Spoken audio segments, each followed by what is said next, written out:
Hi friends, welcome back. നമുക്കിന്നൊരു സംഭാഷണമായാലോ? ഒരു hospital വിസിറ്റുമായി ബന്ധപ്പെട്ടിട്ടുള്ള ഒരു കോൺവെർസേഷനാണ് നമ്മുടെ ഇന്നത്തെ വിഷയം. ഓക്കെ, അപ്പോൾ നമുക്കതെങ്ങനെയൊക്കെയാണെന്ന് നോക്കിയിട്ട് വരാം. So let's go into the topic. Okay, ഇവിടെ സംഭാഷണങ്ങളെല്ലാം പാസ്റ്റ് ഫോമിലുള്ളതാണ്. കഴിഞ്ഞ കാര്യങ്ങളെക്കുറിച്ചിട്ടാണ് ഇവിടെ ചോദിക്കുന്നതും പറയുന്നതുമെല്ലാം. അപ്പോൾ ഞാൻ ഇന്നലെ ഹോസ്പിറ്റലിൽ പോകേണ്ട ആവശ്യമുണ്ടായിരുന്നുകൊണ്ട് പോയി. അപ്പോൾ അത് കഴിഞ്ഞതിന് ശേഷം എന്നെ അവിടെ കണ്ട ഒരാൾ എന്നോട് ചോദിക്കുകയാണ്, ഇന്നലെ ഞാൻ നിന്നെ ഹോസ്പിറ്റലിൽ കണ്ടു, ആശുപത്രിയിൽ കണ്ടു, എന്താ നിനക്ക് അസുഖമായിരുന്നോ എന്നാണ് അവർ ചോദിക്കുന്നത്. ട്രീറ്റ്മെൻറ്റ് എടുക്കാൻ പോയതാണോ എന്ന അർത്ഥത്തിൽ.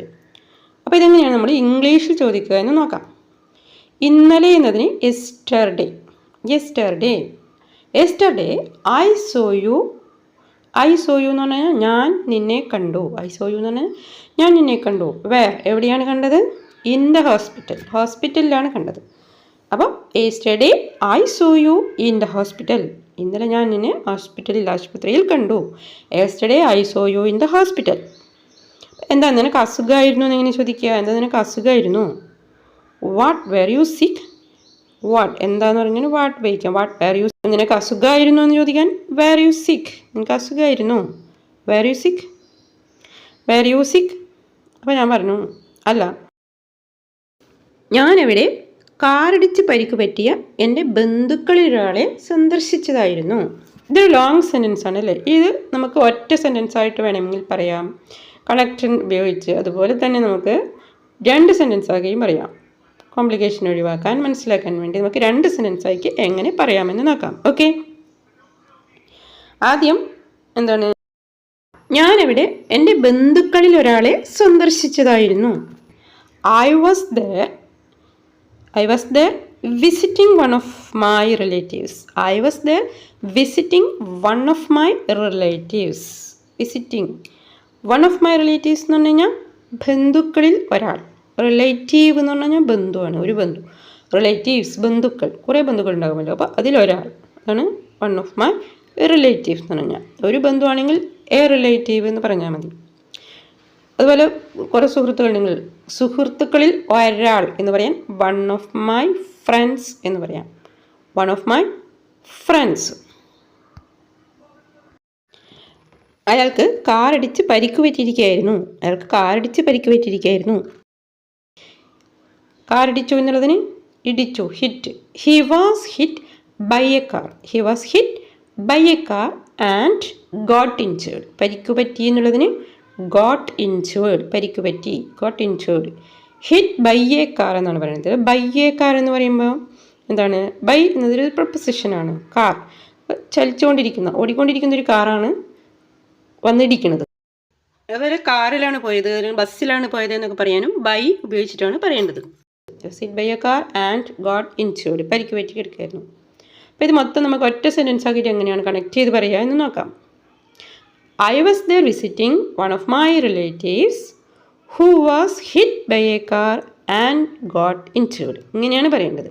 അപ്പോൾ നേരത്തെ പറഞ്ഞ 2 സെൻറ്റൻസുകളെ നമ്മൾ കണക്ട് ചെയ്യുകയാണ് ഇവിടെ. കണക്ട് ചെയ്യാൻ എന്താണ് ഉപയോഗിച്ചത് അവിടെ രണ്ടാമത്തെ സെൻറ്റൻസിലുള്ള ഹി എന്നതിനെ മാറ്റിയിട്ട് അവിടെ നമ്മൾ ഹൂ എന്ന അതിനെ പറയുന്നത് റിലേറ്റീവ് പ്രൊനൗൺ എന്നാണ് അതിൻ്റെ ഗ്രാമർ യൂസേജ്. ഹൂ എന്നതിന് ഇവിടെ മനുഷ്യനെ പറ്റിയാണ് പറയുന്നത് അല്ലേ? മനുഷ്യനായതുകൊണ്ടാണ്, ഹി ആയതുകൊണ്ടാണ് അവിടെ ഹൂ ഉപയോഗിച്ചത്. ആളുകളെ പറ്റി പറയുമ്പോൾ ഹൂ. ഇനി അതല്ല ജീവനില്ലാത്തൊരു വസ്തുവാണ് അല്ലെങ്കിൽ വിച്ച് യൂസ് ചെയ്യാം, അല്ലെങ്കിൽ ദാറ്റ് യൂസ് ചെയ്യാം. എന്തെങ്കിലുമൊക്കെ വിഷയങ്ങളുമായി ബന്ധപ്പെട്ടാണെങ്കിൽ വാട്ട് വെച്ചിട്ടൊക്കെ നമുക്ക് കണക്ട് ചെയ്ത് സെൻറ്റൻസുകൾ പറയാം. ഓക്കെ, അപ്പോൾ ഇങ്ങനെയാണ് നമ്മൾ കണക്ട് ചെയ്ത് പറയുന്നത് സെൻറ്റൻസുകളെ തമ്മിൽ. അപ്പോൾ അവർ ചോദിക്കുകയാണ്, അവൻ സുഖം പ്രാപിച്ചോ? അല്ല, അവൻ ഇപ്പോഴും ഹോസ്പിറ്റലിൽ തന്നെയാണോ എന്നാണ് ചോദിക്കുന്നത്. അവൻ സുഖം പ്രാപിച്ചോ, ഭേദമായോ എന്നെങ്ങനെ ചോദിക്കുക? ഭേദമായോ. Did he recover? സുഖം പ്രാപിക്കുക എന്നുള്ളതിന് റിക്കവർ. അവന് ഭേദമായോ? Did he recover? അവന് ഭേദമായോ. അല്ല, അവൻ ഇപ്പോഴും ഹോസ്പിറ്റലിലാണോ എന്ന് പറയാൻ അല്ല. നമ്മളത് കണക്ട് ചെയ്ത് ഇങ്ങനെ ഇതുപോലെ സാധാരണ ഫ്ലുവൻസിയിൽ ചോദിക്കുകയാണ്. അല്ല, അവൻ ഇപ്പോഴും ഹോസ്പിറ്റലിലാണോ? Or is he still in the hospital? ഇപ്പോഴും എന്നുള്ളതിന് ഉപയോഗിക്കുന്ന വേർഡ് എന്താണ് അവിടെ? സ്റ്റില്ലാണ്. Is he still in the hospital? ഇപ്പോഴും അവൻ ഹോസ്പിറ്റലിലാണോ? Is he still in the hospital? അപ്പോൾ എങ്ങനെ ചോദിക്കാം? അവൻ സുഖം പ്രാപിച്ചോ അതോ അവനിപ്പോഴും ഹോസ്പിറ്റലിലാണോ? Did he recover or is he still in the hospital? Did he recover or is he still in the hospital? അപ്പം ഞാൻ പറയാണ്, ഇല്ല അവൻ സുഖം പ്രാപിച്ചിട്ടൊന്നുമില്ല. No he didn't recover. No he didn't recover എന്ന് പറഞ്ഞാൽ അവൻ സുഖം പ്രാപിച്ചില്ല, അവന് ഭേദമായിട്ടൊന്നുമില്ല. No he didn't recover. He still in the hospital. അവൻ ഇപ്പോഴും ഹോസ്പിറ്റലിലാണെന്ന് പറയാൻ he still in the hospital. He still in the hospital. അവൻ ഇപ്പോഴും ഹോസ്പിറ്റലിലാണ്. അവൻ്റെ വലത്തെ കാൽ ആക്സിഡൻറ്റിൽ ഒടിഞ്ഞു. എല്ല് പൊട്ടി എന്നുള്ള അർത്ഥത്തിലാണ് അവൻ്റെ വലത്തെ കാൽ ആക്സിഡൻറ്റിൽ ഒടിഞ്ഞു. ഇനി പറയാം, വലത്തെ കാലാണ് അല്ലേ, right leg. His right leg, അവൻ്റെ വലത്തെ കാൽ. His right leg broke in the accident. His right leg, അവൻ്റെ വലത്തെ കാൽ ഒടിഞ്ഞു. പൊട്ടി എന്നതിന് ബ്രേക്ക്, പൊട്ടുക, ബ്രോക്ക്. ഇവിടെ എന്താണ്, പാസ്റ്റിലാണ് പറയുന്നത്. His right leg broke in the accident. His right leg broke in the accident. അപ്പം ഞാൻ അവനോട് തിരിച്ചു ചോദിക്കുകയാണ്, നീ എവിടെ എന്തിനായിരുന്നു പോയത്? നീ എവിടെ എന്തിനാണ് പോയത് ചോദിക്കുകയാണ്. Why were you gone there? Why were you gone there? Why എന്ന് പറഞ്ഞു കഴിഞ്ഞാൽ എന്തിന്, why. Were you gone there? Were you gone there, നീ എവിടെ എന്തിനായിരുന്നു പോയത്? വെർ യു ദെയർ എന്ന് ചോദിച്ചാൽ എന്താണ്? വെർ യു ദെയർ എന്ന് പറഞ്ഞാൽ നീ എവിടെ ആയിരുന്നോ എന്നാണ്. വെർ യു ദെയർ, നീ എവിടെ ആയിരുന്നോ? അപ്പോൾ വൈ വയ്ക്കുമ്പോൾ ഇവിടെ എങ്ങനെയാണ് മീനിങ്ങിൽ വ്യത്യാസം വരുന്നത്? Why were you gone there എന്ന് പറഞ്ഞാൽ നീ അവിടെ എന്തിനായിരുന്നു പോയത്. അപ്പോൾ അവൻ പറയാണ്, ഞാനിവിടെ ഒരു ജോബ് വേക്കൻസി ഉണ്ടെന്ന് കേട്ടു, അതുകൊണ്ടാണ് പോയത്, അതുകൊണ്ടായിരുന്നു പോയത്. ഓക്കെ, ഞാനിവിടെ ജോബ് വേക്കൻസി ഉണ്ടെന്ന് കേട്ടിട്ട് പോയതാണ്. ഞാൻ കേട്ടു എന്നുള്ളതാണ് ഐ ഹെഡ് ദാറ്റ്. അതായത് ഞാൻ എന്താണ് കേട്ടതെന്ന് ദാറ്റ് കഴിഞ്ഞ് ബാക്കി പറയേണ്ടത് എന്താണ്, എന്താണ് കേട്ടത് എന്നാണ് പറയേണ്ടത്. I heard that there was a job vacancy. There was a job vacancy, അവിടെ ഒരു ജോലിക്ക് ഒഴിവുണ്ടെന്ന് കേട്ടിട്ടാണ് അവിടെ പോയത്. I had that there was a job vacancy. That's why I went there. അതുകൊണ്ടാണ് അവിടെ പോയത്, അതുകൊണ്ടാണ് ഞാൻ അവിടെ പോയത്. ദാറ്റ്സ് വൈ എന്ന ഫ്രേസിൻ്റെ മീനിങ് എന്താണ്? അതുകൊണ്ടാണ്.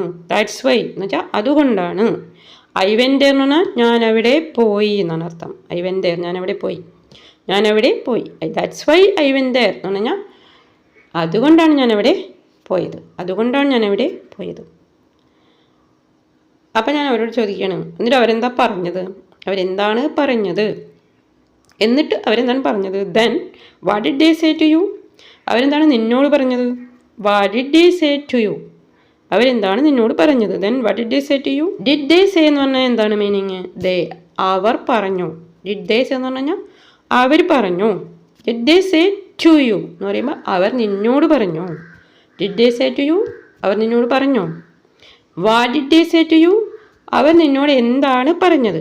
What did they say to you? അവർ നിന്നോട് എന്താണ് പറഞ്ഞത്? അപ്പോൾ അവർ പറഞ്ഞ കാര്യം പറയാണ്. അവരെന്നോട് പറഞ്ഞു എന്ന് എങ്ങനെ പറയാം? ദേ ടോൾഡ് മീ. അവർ എന്നോട് പറഞ്ഞു. ദേ ടോൾഡ് മീ എന്ന് പറഞ്ഞാൽ അവരെന്നോട് പറഞ്ഞു. എന്താണ് പറഞ്ഞത്? ഇപ്പോൾ ഇവിടെ ഒഴിവൊന്നുമില്ല, ഇപ്പോൾ ഇവിടെ ഒഴിവൊന്നുമില്ല എന്നാണ് പറഞ്ഞത്. ഇപ്പോൾ now here there is no vacancy. Now here there is no vacancy. ഇവിടെ ഇപ്പോൾ ഒഴിവൊന്നുമില്ല. Here there is no vacancy. ഒരു മാസം കഴിഞ്ഞിട്ട് പോകാനാണ് പറഞ്ഞത്. ഒരു മാസം കഴിഞ്ഞിട്ട്, അപ്പോൾ പോയിട്ട് ഒരു മാസം കഴിഞ്ഞിട്ട് വാ എന്നാണ് പറഞ്ഞത്. To get back 1 month later. അതെങ്ങനെ പറയാം? To get back 1 month later. ഗെറ്റ് ബാക്കിൻ്റെ മീനിങ് അതൊരു ഫ്രേസൽ വെർബാണ്. ഗെറ്റ് ബാക്ക് എന്ന് പറഞ്ഞാൽ തിരിച്ചെത്തുക, തിരിച്ച് പോവുക എന്നൊക്കെയാണ് അർത്ഥം. Get back. To get back 1 month later. പിന്നീട് ഒരു മാസം കഴിഞ്ഞിട്ട് പോകാനാണ് പറഞ്ഞത്. ഓക്കെ ഫ്രണ്ട്സ്, അപ്പോൾ ഈ കോൺവെർസേഷൻ നിങ്ങൾക്ക് മനസ്സിലായിട്ടുണ്ടാകുമെന്ന് കരുതുന്നു. മനസ്സിലായെങ്കിൽ കമൻറ്റ് എഴുതുക. മറ്റൊരു വിഷയമായി വീണ്ടും കാണാം.